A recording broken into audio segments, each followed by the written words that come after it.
pessoal! Hoje eu quero falar sobre os principais erros que os alunos cometem ao fazer uma dissertação argumentativa. As pessoas têm muita dificuldade em fazer a estruturação da dissertação. Começa lá na introdução e quando vai para o desenvolvimento, vai para outro lado completamente diferente. Ou seja, ela acaba fugindo do tema. Como é que tem que ser isso, prof. Sabrina? Bom, eu vou tentar explicar de outra forma, né? O professor ele tem que achar maneiras diferentes de explicar até que o aluno ele consiga entender. Então, hoje eu vou tentar usar outra maneira. Como é que faz essa estruturação da dissertação argumentativa? Eu já falei, já comentei em alguns outros vídeos que em 5 linhas você faz a introdução, tá? E o que tem que ter nessa introdução? Ali vai ser a síntese, o geral que você vai falar no seu texto. Vamos supor que você vai discutir duas ideias, uma ideia positiva e outra negativa. Como o assunto mais em alta hoje é a pandemia, a Covid-19, então vamos lá. Vamos supor que eu teria que dissertar os pontos positivos e os negativos da Covid, tá? Então lá na minha introdução, eu vou botar: foi uma doença que se alastrou rapidamente, que traz muitos malefícios, que tem tirado a vida de muitas pessoas, tem impactado na economia, né? Ponto. Mas a pandemia, por outro lado, né? Ela tem aproximado mais as famílias, os pais dos filhos, eles têm estado em mais contato para atividades escolares, entre outras, né? Notem que eu botei 2 argumentos, um positivo. Tá, pronto. Ali tá minhas 5 linhas da introdução.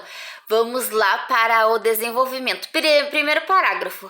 Qual foi a primeira ideia que eu joguei lá na minha introdução? Os pontos negativos da pandemia. Então, nesse parágrafo, eu vou escrever tudo que tem sido de negativo na pandemia. Muitas pessoas ficaram desempregadas, existe a parte psicológica que ficou muito abalada com o isolamento, blá, blá, blá, né? Todo mundo sabe as partes ruins. Escrevo lá, escrevi meu parágrafo, finalizo ele, vou partir para o meu segundo parágrafo.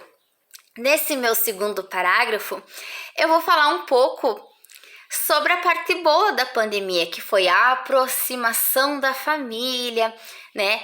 Que por os filhos estarem fazendo as aulas à distância, os pais têm que ajudarem, né? Então, eu vou falar sobre esse aspecto das coisas boas que a pandemia trouxe, a proximidade com as pessoas, a solidariedade, enfim, né? Tô ali, desenrolei, ponto final. Lá vou eu para a conclusão do meu texto. Embora tenha sido uma experiência muito interessante do ponto de vista afetivo e familiar, seria bom que a solução viesse logo, como uma vacina, remédios eficazes para evitar mortes em massa. Né? Eu estou concluindo, né, minha dissertação. E para que nossa economia volte a acelerar e nós possamos voltar a ter uma vida próxima do que um dia já foi normal. Olha só, não é difícil. Se você seguir a estrutura da dissertação, não tem erro algum. É muito tranquilo, é muito fácil. É só você seguir os passos. Não se enrola. Se você tem dificuldade, argumenta 2 pontos. E fica muito mais fácil quando você argumenta um ponto positivo e um outro negativo. É claro que se você fosse, por exemplo, dissertar o assunto que gerou muita polêmica da criança de 10 anos que teve que fazer um aborto porque ela foi assediada pelo seu tio, é obviamente que você não tem como falar um ponto positivo, né? Mas a maioria dos casos dá para você botar 2 pontos de vista, o positivo e o negativo, tá? Hoje eram essas as dicas que eu gostaria de dar, né? Para que vocês não se percam mais numa coisa tão simplesinha que é dissertar, tá certo? Até a próxima. Beijo!